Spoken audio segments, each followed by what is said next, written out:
Jadi ini yang menjadi kekhawatiran kita karena KPU beberapa kali menunjukkan perilaku tidak berkepastian hukum, tidak tertib hukum, terlibat pelanggaran etika, bahkan mendapatkan sanksi peringatan keras begitu ya. Soal debat ini menurut saya menunjukkan indikasi perilaku tidak profesional. Ini kan spekulasinya atau akhirnya menimbulkan kecurigaan-kecurigaan baru. Kok begitu ya? Kok kenapa harus ditemani? Karena memang sudah ada apa ya? Sudah ada residu dari proses pencalonan, sebut saja putusan MK, putusan MK yang membuat segala sesuatu itu mudah sekali dihubung-hubungkan. Ya, bagaimana Gen Z-nya mau tertarik kalau yang dibahas itu debatnya sendiri-sendiri atau pasangan calon gitu ya, bukan masuk kepada tema yang Topiknya ya. ya topik yang ya Gen Z itu kan pasti pengen tahu ini pasangan calon itu apa sih apa yang mereka bawa dan pikirkan soal Gen Z sendiri ya.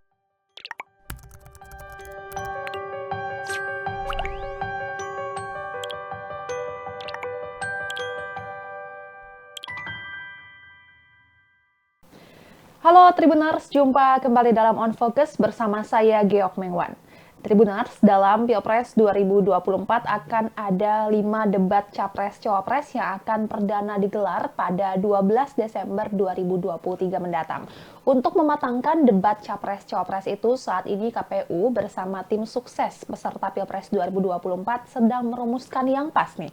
Sebab kini terjadi perdebatan soal format debat yang tak seperti biasa, yakni saat giliran Cawapres juga didampingi Capres. Begitupun sebaliknya. Hal ini tentu menjadi topik yang menarik untuk didiskusikan, maka untuk itu kita sudah tersambung dengan pengamat pemilu Universitas Indonesia, Mbak Titi Anggraini. Halo, apa kabar Mbak Titi?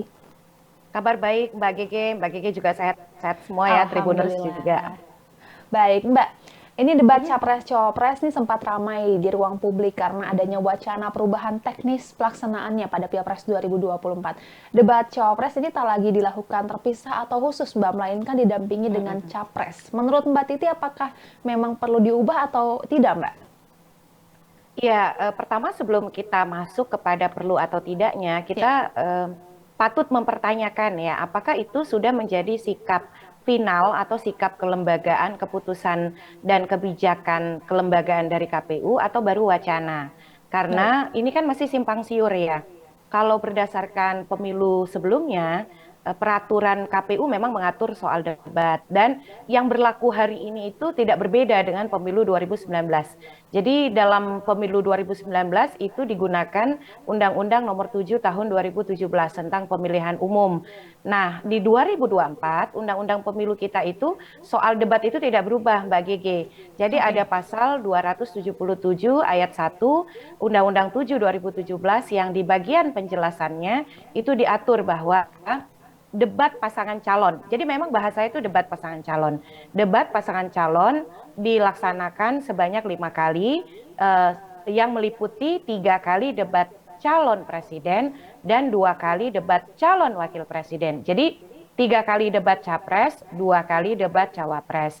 Nah, di 2024 kan tidak ada perubahan undang-undang ya. Lalu KPU mengatur peraturan KPU nomor 15 tahun 2023 tentang kampanye. Di dalam pasal 50 ayat 1 sama, jadi yang di dalam penjelasan pasal 277 ayat 1 tadi diduplikasi lagi di dalam pasal 50 ayat 1 bahwa debatnya 5 kali meliputi 3 kali debat capres dan 2 kali debat cawapres. Lalu kan ada pernyataan ya dari Pak Hashim soal formula debat yang akan selalu menghadirkan pasangan calon bersama-sama untuk kebersamaan, teamwork, dan lain sebagainya. Hanya saja ketika debat cawapres, maka porsinya lebih banyak cawapres. Ketika debat capres, maka porsinya lebih banyak capres. Kira-kira kan begitu. Nah, ini yang jadi pertanyaan adalah ini apakah sudah final atau masih rancangan begitu ya? Karena kalau dulu tuh di 2019 format final itu diturunkan dalam bentuk ada yang namanya juklak juknis. Jadi bahkan sangat detail itu Mbak Gege, bagaimana rundown waktu bertanyanya berapa lama, waktu untuk bertanya, lalu jawaban berapa lama dan seterusnya. Nah, ini kan berdasarkan yang kita dengar ya, KPU baru mengumumkan jadwal. Jadi jadwal 5 kali debat itu debatnya tetap 5 kali. Jadi tetap 5 kali dimulai 12 Desember dan konon katanya akan berakhir kalau saya tidak salah 4 Februari ya.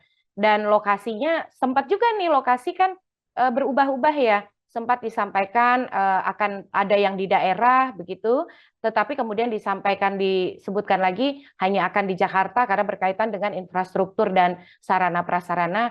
Nah, ini yang menurut saya itu juga agak merisaukan begitu. Kontroversi, spekulasi, polemiknya sudah kemana-mana. Jangan-jangan ini wacana yang belum menjadi produk final, sesuatu yang belum dibungkus sebagai sebuah kebijakan karena analisis argumentasinya belum solid, akhirnya dia menimbulkan kontroversi. Dan ini cukup disayangkan begitu, karena sampai hari ini kita belum mendengar tegas dari KPU seperti apa keputusan atau kemudian format akhir dari debat itu sendiri.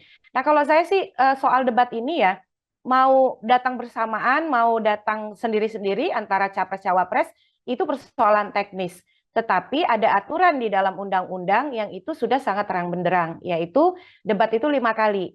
3 kali debat capres, 2 kali debat cawapres. Nah, bagaimana kemudian interpretasi atas pelaksanaan debat itu?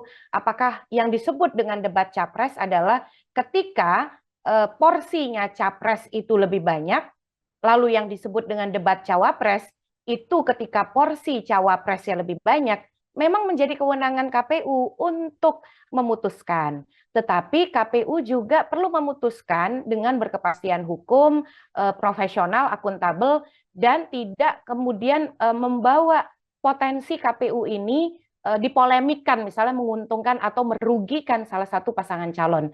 Sebab kenapa? Situasinya di 2024 itu berbeda, Mbak. Di 2019 formatnya sebenarnya juga ada modifikasi, menerjemahkan 3 kali debat capres dan 2 kali debat cawapres itu di 2019 ya, itu juga ada modifikasi. KPU menginterpretasikan dengan urutan yang pertama kali itu debat pasangan calon. Jadi debat pertama itu kalau saya tidak salah 17 Januari 2019 itu dihadiri baik capres dan cawapres. Lalu yang debat keduanya debat capres. Debat ketiganya hanya debat cawapres. Debat keempatnya debat capres lagi. Debat yang kelima itu debat pasangan calon lagi. Jadi capres cawapresnya sama-sama hadir. Nah, KPU menginterpretasikan waktu itu adalah menghitung bobot begitu ya. Ketika ada debat capres, debat cawapres digabungkan, berarti porsinya capres harus dihitung satu, porsinya cawapres dihitung satu. Oleh karena itu dalam 2 kali debat itu, maka masing-masing capres cawapres mendapat porsi 50%, 50%. Jadi menurut KPU esensinya ketika 2019 dengan 2 kali debat paslon, 2 kali debat capres, 1 kali debat capres itu tidak menyalahi apa yang dikehendaki oleh undang-undang. Nah, situasinya di 2019 meskipun sempat ada kritik, tetapi dia tidak bergulir menjadi polemik, walaupun menerjemahkan 5 kali debat itu seperti tadi ya, ada 2 kali debat pasangan calon. Karena di 2019 tidak ada kecurigaan bahwa pilihan atau formula itu akan menguntungkan atau merugikan salah satu pasangan calon tertentu. Terpenting adalah semua pasangan calonnya setuju, masyarakat melihat juga tidak akan ada ya tadi ya kerugian, keuntungan yang akan dirasakan oleh salah satu pasangan calon. Nah, di 2024 situasi psikologisnya agak berbeda. Psikologi politiknya agak berbeda. Ini tidak lepas dari residu proses pencalonan 2024 yang menimbulkan masih ada sisa-sisa saling curiga begitu ya. Kita terus terang saja ada rasa saling curiga di antara pasangan calon dan juga publik kepada pasangan calon. Nah, ketika misalnya narasi dari KPU, oke, nanti semua akan selalu hadir untuk kebersamaan, untuk teamwork, tetapi ketika debat cawapres, porsinya akan lebih banyak debat di cawapresnya, tetapi tetap akan melibatkan capres. Ini kan spekulasinya atau akhirnya menimbulkan kecurigaan-kecurigaan baru. Kok begitu ya? Kok kenapa harus ditemani? Karena memang sudah ada sudah ada residu dari proses pencalonan, sebut saja putusan MK, putusan MK yang membuat segala sesuatu itu mudah sekali dihubung-hubungkan. Meskipun misalnya ada pernyataan, dalam hal ini sebut saja kepada salah satu kandidat yaitu Cawapres Gibran misalnya. Dan itu tidak salah ya, karena terus terang ini kan kompetisi politik begitu. Dan disinilah KPU semestinya sebelum menyampaikan kepada publik, maka informasi itu harus pertama dipastikan merupakan keputusan yang sudah menjadi keputusan yang jelas istilahnya, ataupun ketika dia sebagai sebuah wacana, maka dia harus disampaikan kepada publik bahwa itu baru usulan, baru gagasan, masih dalam proses, masih menunggu masukan dari para pasangan calon dan seterusnya. Nah, tapi kan itu tidak ya, akhirnya bergulir, kita jadi bergeser di diskusinya Mbak Gege. Kita jadi berdiskusi soal format debat, tapi kita belum, misalnya masyarakat diajak membahas tema apa sih yang relevan, tema apa sih yang penting, kenapa tema itu penting, mengapa dia harus dielaborasi, mengapa itu menjadi persoalan yang harus mampu dijawab oleh para pasangan calon kita dan seterusnya. Jadi akhirnya kita seperti mundur ke belakang ya ketika bicara soal persiapan pemilu.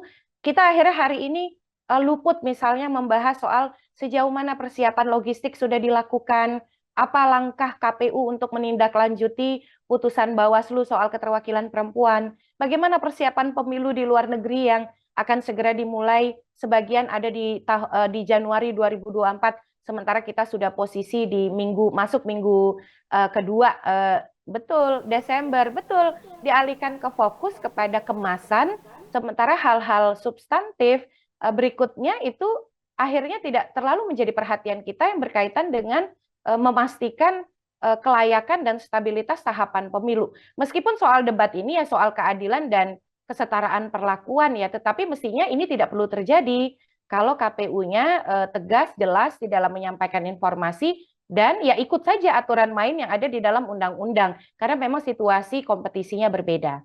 Baik, baik. Dengan begitu Mbak Titi, terlepas dari sudah final atau tidaknya, apakah menurut Mbak ini perlu diubah atau tidak, Mbak? Ya, dalam situasi dengan tadi ya, ada residu pencalonan, kondisi atau psikologis masih saling curiga dan kekhawatiran-kekhawatiran menguntungkan, merugikan. Menurut saya ikuti saja apa kata undang-undang. Apalagi suara narasinya kan seolah-olah dibelokkan akan ada insentif atau disinsentif ya. Nah, oleh karena itu ikut apa kata undang-undang, 5 kali debat, 3 kali debat capres, 2 kali debat cawapres. Ya sudah, masalah nanti mau hadir bersama-sama, hadir sendiri-sendiri, itu persoalan teknis. Tetapi saat berdebat, yang berdebat ya 3 kali hanya capres, 2 kali hanya cawapres. Kalaupun misalnya mau ikut seperti 2019, saya kira ya, kalau 2019 itu kan Mbak, 2 kali pasangan calon, 2 kali capres, 1 kali cawapres, nampaknya kita polemiknya sudah terlalu kemana-mana, melebar, lebih baik tidak usah, ikuti saja apa kata undang-undang, 3 kali capres, 2 kali cawapres. Oke, baik. Baik, menurut Anda Mbak, bagaimana pandangan publik nih terhadap KPU nih, setelah ada isu soal mengubah format debat capres-cawapres ini? Ya, KPU kita ini memang agak anomali ya, sesuatu yang sudah terang benderang, itu beberapa perkara itu disimpangi. Sebagai contoh, saya ingin mengingatkan kembali Tribuners soal keterwakilan perempuan. Nah, keterwakilan perempuan itu kan dari pemilu sebelum-sebelumnya, Undang-Undang Pemilu tidak berubah, kan sangat tegas. Setiap daerah pemilihan, daftar calon memuat keterwakilan perempuan paling sedikit 30%. Lalu KPU memperkenalkan formula yang membuat keterwakilan perempuan bisa kurang dari 30%. Ketika masyarakat sipil seperti Perludem atau Netgrid dan kawan-kawan mempersoalkan Koalisi Perempuan Indonesia, Kalyana Mitra, itu jawabannya adalah ya sudah diuji saja ke Mahkamah Agung. Nah, ketika masyarakat sipil menang perkara di Mahkamah Agung, kan tidak langsung dilaksanakan oleh KPU. Bahkan ketika diadukan ke DKPP, DKPP pun memberi sanksi peringatan keras. Dan yang terakhir, pelanggaran administratif pemilu di Bawaslu, kata Bawaslu juga KPU kan melanggar administratif pemilu di dalam pencalonan. Jadi menurut saya KPU mestinya, kan situasi tadi kita sudah bahas ya, kompetisi 2024 memang berbeda dengan sebelumnya. Karena apa? Karena kita punya residu pencalonan akibat adanya putusan MK dan putusan MK-MK. Jadi kecurigaan, lalu spekulasi itu rentan sekali muncul dan melibatkan publik. Dan KPU jangan masuk pusaran ini. Ikuti saja aturan main, profesional saja. Yang ada justru kalau ingin melakukan terobosan, justru memperkuat kualitas demokrasi begitu. Tetapi yang terjadi melaksanakan undang-undang dengan cara-cara yang tidak sejalan dengan apa yang dikehendaki undang-undang. Tadi soal keterwakilan perempuan. Lalu memperkenalkan formula debat yang belum sepenuhnya menjadi keputusan final tetapi tidak ditopang oleh argumentasi hukum, teknis dan substansi yang kokoh. Jadi ini yang menjadi kekhawatiran kita karena KPU beberapa kali menunjukkan perilaku tidak berkepastian hukum, tidak tertib hukum, terlibat pelanggaran etika, bahkan mendapatkan sanksi peringatan keras, begitu ya. Soal debat ini menurut saya menunjukkan indikasi perilaku tidak profesional di beberapa kebijakan, selalu misalnya ketika mengatur itu seolah-olah menggantungkan diri kepada DPR. Soal keterwakilan perempuan misalnya tindak lanjutnya tidak dilakukan karena alasan DPR tidak setuju. Nah, ini kan juga menjadi pertanyaan soal kemandirian begitu ya. Nah, kalau KPU tidak segera berbenah, baik profesionalisme, perilaku tertib hukumnya, akuntabilitasnya, dan termasuk Mbak komunikasi publiknya, itu bisa kemudian mengurangi atau menurunkan kepercayaan publik kepada lembaga penyelenggara pemilu. Bayangkan kalau publiknya kurang percaya pada profesionalitas dan kredibilitas penyelenggara pemilunya, publik bisa meragukan kualitas proses dan pada akhirnya bisa berekses kepada keraguan terhadap hasil pemilu yang diselenggarakan oleh penyelenggara pemilu yang dianggap kurang profesional dan kurang berintegritas. Nah, ini KPU harus segera berbenah. Berbenah dari sisi pengelolaan internal dan juga berbenah dari sisi bagaimana berelasi dengan eksternal. Tetapi yang paling penting, kembalilah kepada karakter sebagai lembaga yang melaksanakan perintah konstitusi, undang-undang, dan aturan main yang ada, dan tidak menyimpangi aturan main begitu. Kalau ingin memperkuat kualitas demokrasi, tegakkanlah aturan main dengan sebaik mungkin, bekerjalah secara terbuka, transparan, akuntabel, apalagi misalnya kasus terakhir kebocoran data begitu ya. Nah, ini juga menjadi catatan tersendiri, banyak hal yang KPU harus berbenah untuk mengejar dan meyakinkan, memperkokoh kepercayaan publik soal penyelenggaraan pemilu 2024. Curigaan itu di masyarakat terhadap KPU ada ya Mbak ya, tapi sebenarnya menurut Mbak nih, KPU sendiri ini sadar nggak sih bahwa salah satunya perubahan format yang kemarin tersiar ini, format debat maksud kami menebalkan kecurigaan publiknya terhadap KPU? Ya, harusnya kan sebagai lembaga publik, KPU sebagai otoritas yang paling berwenang di dalam penyelenggaraan pemilu, yang paling paham pemilu lah ya. Ini kan bukan pengalaman baru untuk mereka. Hampir semua dari anggota KPU itu punya latar belakang sebagai penyelenggara pemilu. Kalau tidak sebagai KPU, ya sebagai Bawaslu atau sebagai aktivis demokrasi begitu. Nah, beberapa presiden terakhir ini kan kurang menyenangkan. Contoh, RDP dengan DPR, dengan Komisi 2, ternyata tidak ada satupun yang hadir, tapi semuanya keluar negeri. Ini bukan soal dilarang keluar negeri ya. Nanti kalau kita kritisi dibilang, iri saja begitu ya. Tidak begitu. Karena kenapa? Kalau sampai kantor kosong karena ditinggal 77 komisioner keluar negeri, itu menandakan ada manajemen organisasi dan manajemen krisis yang bermasalah. Karena bagaimanapun ini situasi krusial pemilu. Tidak boleh itu kantor misalnya ditinggal kosong melompong oleh komisioner sebagai kepemimpinan kolektif yang harus memastikan organisasi bergerak berjalan, dan KPU ini kan tidak tidur di akhir pekan begitu ya. Nah, ini yang saya kira KPU sekali lagi ya mestinya lebih peka dan lebih sadar bahwa integritas pemilu itu sebagian besar dikontribusikan oleh keyakinan publik pada profesionalitas dan integritas KPU. Jangan sampai berulang hal-hal yang membuat publik tergerus kepercayaannya pada KPU. KPU kita yang hari ini luar biasa, daya dukung negara dalam menyelenggarakan pemilu. Anggarannya sangat besar.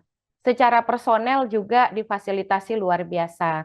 Nah, undang-undangnya tidak berubah, sehingga persiapan penyelenggaraan pemilu bisa lebih matang dan lebih ajak begitu. Dengan kondisi objektif itu, mestinya tidak ada hambatan untuk bisa bekerja baik, bekerja profesional, dan menjaga kemandirian sebagai institusi yang kemandiriannya dijamin oleh Undang-Undang Dasar kita. Baik, berarti sebenarnya KPU ini seharusnya sadar ya Mbak ya soal sentimen publik ini, namun ternyata menurut Mbak ini ada manajemen krisis di internalnya yang mungkin sedikit bermasalah seperti itu ya Mbak ya? Ya, manajemen organisasi, manajemen krisis, dan juga manajemen komunikasi publik, baik internal ataupun eksternal. Jadi kalau misalnya informasi yang belum final disampaikan tanpa keterangan yang jelas bahwa itu belum menjadi keputusan organisasi, itu kan berarti ada masalah nih soal komunikasi publik dan juga tadi ya konsolidasi di internalnya. Ya. Karena kalau kita dengar misalnya Pak Hashim menyampaikan, lalu Pak Idam kan juga berubah pernyataannya terakhir hanya menemani begitu ya. Tetapi kan Pak Hashim bicara porsinya saja yang berbeda. Jadi jangan-jangan nih ada masalah soliditas begitu ya. Nah itu lagi-lagi waktu pendek, hari lagi menuju 14 Februari kalau KPU kapal besar yang bernama KPU ini tidak kemudian segera mengkonsolidasi internal dan eksternal, jangan sampai nanti hari H problemnya tereskalasi, contoh logistiknya bermasalah, teknologinya juga rentan kena serangan siber, lalu petugas kelelahan dan lain sebagainya. Banyak sekali Mbak Gege pekerjaan rumah yang harus dijawab oleh KPU, baik sebagai evaluasi pemilu 2019 ataupun sebagai tantangan yang khas memang muncul pada pemilu 2024 akibat pertambahan jumlah pemilih sekitar 12 juta ya, 204 juta pemilih daripada sebelumnya, jumlah TPS yang bertambah 13.000 dan seterusnya, serta dinamika-dinamika lainnya. Misalnya seperti dinamika di luar negeri, di mana misalnya di Hong Kong itu tidak memungkinkan untuk menyelenggarakan pemungutan suara di TPS yang di ruang terbuka gitu ya. Bahkan sekarang hanya boleh di premis di perwakilan Republik Indonesia dan itu lokasinya kecil, bahkan sempat muncul informasi hanya boleh pemungutan suara lewat pos. Nah, hal-hal seperti itu sangat krusial untuk diselesaikan. Kalau tidak, dia bisa menjadi blunder yang lebih merugikan pemilu kita. Ya, Mbak Titi, kita kembali lagi ke debat Capres-Cawapres ini. Pelaksanaan debat Capres-Cawapres ini kan merupakan amanat dari Undang-Undang Pemilu. Betul. Jika teknisnya ingin diubah nih Mbak, apakah perlu dilakukan revisi undang-undangnya Mbak? Ya, ini teknis ini sekali lagi, undang-undang itu menyebut 5 kali debat, 3 kali capres, 2 kali cawapres. Sempat ada reinterpretasi oleh KPU 2019, di mana kan aturannya sama ya Mbak Gege ya, tidak berubah. Nah di 2019 itu kan 3 kali debat capres, 2 kali debat cawapres itu diterjemahkan dengan 2 kali debat pasangan calon hadir bersamaan sama-sama berdebat, 2 kali debat capres, dan 1 kali debat cawapres. Lalu kemana nih debat kalau kita lihat kan berarti tidak sesuai ya. Kalau undang-undang kan bilang 3 kali debat capres, 2 kali debat cawapres. Nah, KPU 2019 itu 2 kali debat capres, 1 kali debat cawapres. Ternyata mereka menggabungkan debat capres cawapres dalam 2 kali debat pasangan calon dengan porsi 50%, 50%. Pada waktu itu tidak perlu perubahan undang-undang karena argumentasinya mampu meyakinkan pasangan calon, mampu meyakinkan publik bahwa esensi yang dikehendaki oleh undang-undang pemilu tidak dilanggar. Nah, hari ini publik itu tidak menghendaki itu, sebagian besar ya. Dan tim pasangan calon juga berpendapat ikuti saja persis seperti apa yang ada di dalam undang-undang. Meskipun ada terbuka ruang interpretasi seperti pemilu 2019, tetapi nampaknya kondisi objektif hari ini, baik dari sisi politik, dari sisi hukum, menurut saya tidak memungkinkan itu. Kalau KPU ingin melaksanakan lanjut terus, karena KPU yang berwenang untuk menerjemahkan operasionalisasi teknisnya, nanti kalau terus dipaksakan, itu bisa menimbulkan krisis kepercayaan. Meskipun Mbak Gege, di pasal 50 ayat 2 peraturan KPU nomor 15 tahun 2023 itu ada norma yang berbunyi kalau KPU ingin mengubah format sebagaimana diatur pada ayat 1 ini soal 5 kali debat berupa 3 kali debat capres, 2 kali debat cawapres, maka KPU berkoordinasi dengan DPR. Jadi ada pengaturan itu di peraturan KPU. Tapi saya kira koordinasi dengan DPR pun ya tidak akan mengurangi spekulasi dan kontroversi. Penting bagi KPU menurut saya lebih mendengar arus besar publik dan menghindari spekulasi ketimbang misalnya kalau tidak kokoh dengan desain atau format yang akan ditawarkan. Soalnya kenapa Mbak Gege? Hari ini sudah tanggal 6, sementara debatnya tanggal 12 loh. Jadi berapa hari lagi tuh gitu ya? 6 hari lagi, masa kita masih berdebat soal formulanya mau seperti apa? Lebih baik KPU finalkan, putuskan sehingga pasangan calon bisa beradaptasi dengan segera dan tim juga mempersiapkan segala sesuatunya dengan baik gitu. Oke, Mbak Titi, menurut Anda, Mbak, debat Capres-Cawapres ini yang paling ideal itu seperti apa, Mbak? Apakah perlu dihadap-hadapkan, atau hanya dengan panelis yang mengajukan pertanyaan, atau sanggahan atas jawaban paslon, atau bagaimana, Mbak? Nah, memang debat di Indonesia ini agak unik ya. Jangan kita bayangkan debat seperti presidential candidates di Amerika Serikat ya. Debatnya kan one on one ya, itu capres, cawapres begitu. Dan yang memoderatori itu adalah jurnalis senior yang bisa mengajukan pertanyaan, lalu mengomentari dan mengajukan follow up question atau pertanyaan pendalaman begitu. Di kita kan tidak ya, di kita itu moderator menurut undang-undang itu hanya berlaku sebagai pengatur lalu lintas acara. Dia selama dan sesudah proses debat tidak boleh mengomentari, tidak boleh menanggapi, dan tidak boleh mengajukan respon apapun begitu. Jadi betul-betul sebagai istilahnya itu pengatur lalu lintas acara. Adapun panelis itu hanya menyiapkan pertanyaan yang harus dijawab dalam durasi waktu tertentu yang sudah diputuskan. Nah, waktu debat itu kan sejauh ini kan 150 menit ya. Dan ada iklannya lagi tuh Mbak, 30 menit. Jadi pendek sekali sebenarnya. Dan pada praktik debat sebelumnya itu sempat ada saling tanya menanya ya, saling bertanya, mengajukan pertanyaan di antara pasangan calon. Menurut saya itu cukup menarik ya. Ketika sesama pasangan calon saling bertanya, itu kan kita melihat bagaimana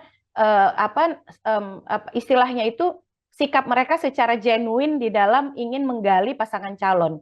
Pasti mereka tidak akan mau ya saling istilahnya sekedar ya gimmick-gimmick saja, pasti punya strategi di situ. Jadi menurut saya bisa saja di tengah keterbatasan formula atau kemudian format debat yang sudah diatur undang-undang yang tidak memungkinkan jawab jinawab dengan moderator, maka nanti saling bertanya di antara pasangan calon itu menjadi segmen yang diperbanyak karena kita bisa melihat respon para calon baik dari sisi pertanyaan yang diajukan atau jawaban yang diberikan sesuatu yang otentik gitu ya. Kan nggak mungkin kalau pasangan calon saling bertanya atau capres saling bertanya, cawapres saling bertanya, mereka saling membocorkan pertanyaan, kan tidak mungkin ya. Justru itu menurut saya lebih genuine. Jadi kalau boleh ya memang lebih baik porsi tanya jawab atau saling bertanya di antara calon itu diperbanyak.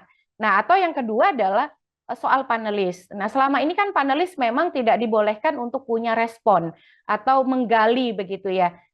Menurut saya undang-undang tidak melarang karena yang tidak boleh merespon atau berkomentar menanggapi itu hanya moderator.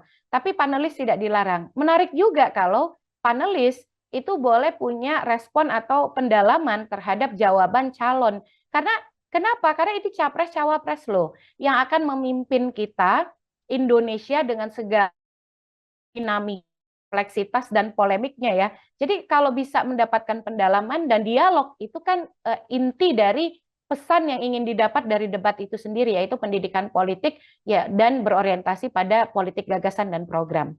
Oke, baik. Jadi idealnya tuh menurut Mbak ada saling bertanya gitu antara paslon dan juga panelis juga diberikan kesempatan untuk merespons gitu ya. Betul. Nah, Mbak, kita sekarang bicara soal Gen Z nih, Mbak. Menurut Anda nih, mereka itu aware atau justru menilai debat capres-cawapres ini nggak penting atau gimana, Mbak? Dan gimana nih biar KPU ini menarik Gen Z biar tertarik nih ikutin debat ini? Ya, bagaimana Gen Z-nya mau tertarik kalau yang dibahas itu debatnya sendiri-sendiri atau pasangan calon gitu ya, bukan masuk kepada tema yang Topiknya ya. ya topik yang ya Gen Z itu kan pasti pengen tahu ini pasangan calon itu apa sih apa yang mereka bawa dan pikirkan soal Gen Z sendiri ya. Gen Iya, Z kan punya isunya sendiri gitu, betul. punya punya permasalahan yang juga mereka ingin dengar perspektifnya dari calon dari interaksi saya dengan banyak teman-teman muda, mereka itu punya kepedulian, punya rasa penasaran politik yang tinggi. Tetapi ya justru yang ditampilkan itu kan persoalan-persoalan yang muncul di permukaan, bukan sesuatu yang memang membawa kepada hal-hal yang lebih substansial ya, yang mestinya itu bisa menjadi bagian keterlibatan mereka untuk berdialog. Nah, menurut saya isu yang dihadapi oleh Gen Z kita dalam konteks kekinian hari ini, persoalan hari ini, teknologi, pekerjaan, lalu kemudian juga pendidikan, kesehatan, lingkungan sosial, perumahan, tempat tinggal dan seterusnya, perubahan iklim. Nah, itu kan hal-hal yang lebih banyak harus dielaborasi oleh calon. Tapi ruang-ruang digital kita hari ini kan lebih banyak bicara hal-hal yang sifatnya simbolik, artificial aksesoris dan gimmick-gimmick yang have fun gitu ya, yang istilahnya itu nggak usah mikir-mikir berat gitu ya. Ya memang membahas hal tidak mudah, membahas gagasan itu dikemas dengan cara-cara yang ringan. Tetapi itulah yang jadi tantangan yang kita harapkan itu dihadirkan oleh calon gitu ya.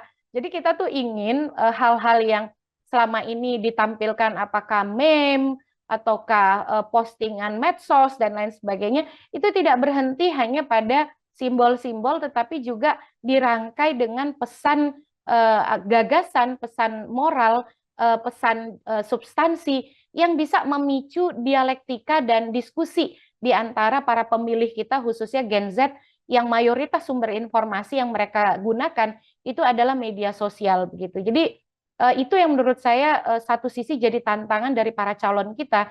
Calon kita ini punya tanggung jawab moral loh, bahwa berkampanye itu bukan hanya untuk menang pragmatis elektoral, tapi juga karena mereka merebut kekuasaan, mereka akan berkuasa atas nama rakyat Indonesia, maka kampanye itu juga tanggung jawab moral sebagai bagian dari bukan hanya tanggung jawab moral politik hukum sebagai bagian dari pendidikan politik yang bertanggung jawab gitu.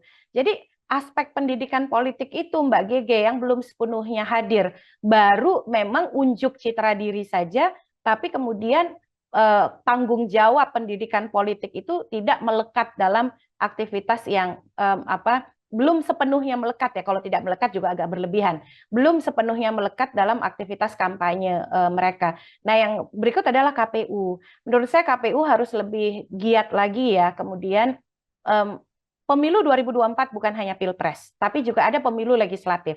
Itu harus selalu diingatkan kepada pemilih kita. Sumber informasi, misalnya KPU punya info pemilu yang memuat profil para caleg sebagai referensi bagi pemilih. Nah, hal-hal seperti itu harus lebih banyak disosialisasikan, diinformasikan kepada publik, mengajak publik untuk tidak hanya terpengaruh pada hal-hal yang sifatnya permukaan, tadi ya gimmick simbol, tetapi juga mau masuk kepada persoalan yang lebih dalam karena ini kita membutuhkan pemimpin yang juga mampu memberikan dan menjadi bagian dari solusi persoalan-persoalan bangsa kita gitu. Oke. Oke, nah terakhir Mbak nih peran Bawaslu nih Mbak dalam pemilu ini soal isu-isu KPU termasuk soal format debat Capres-Cawapres ini kan Bawaslu ini kemarin-kemarin meminta supaya KPU ini mematuhi peraturan perundang-undangan. Nah, itu katanya merupakan satu di antara upaya mereka nih untuk mencegah adanya pelanggaran. Menurut Anda gimana Mbak tanggapan Mbak nih soal Bawaslu dalam pemilu ini? Ya, ya, ini harus diingatkan terus ya bahwa memang selain ada KPU juga ada Bawaslu.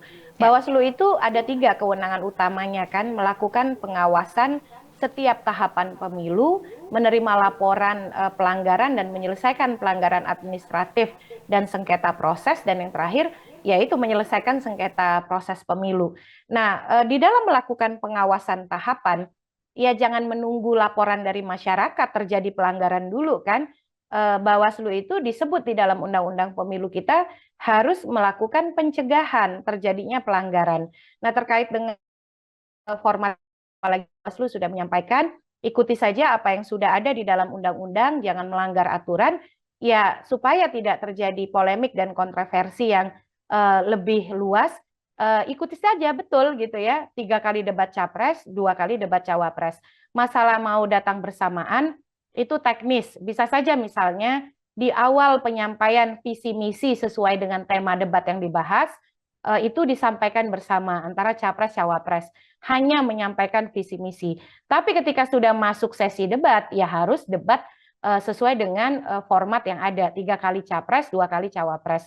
Selain itu, Bawaslu saya kira sama seperti KPU harus lebih responsif lagi, lebih terbuka lagi soal menyampaikan kinerja hasil pengawasan dan penanganan pelanggaran yang mereka lakukan. Lebih sigap lagi di dalam merespon dinamika fenomena yang terjadi di ruang-ruang digital dan media sosial kita. Jangan menunggu gegap gempita, ramai dan kontroversi dulu baru ambil tindakan. Tetapi bagaimana misalnya mereka juga bisa cepat tanpa harus prematur ya, karena mereka punya prosedur kerja itu dalam menindaklanjuti hal-hal yang punya potensi mengandung pelanggaran gitu. Nah, itu yang saya kira supaya masyarakat itu percaya bahwa memang Bawaslu sebagai organ negara yang menegakkan asas pemilu yang luber, jujur, adil, dan demokratis itu betul-betul bekerja sesuai dengan tupoksinya gitu.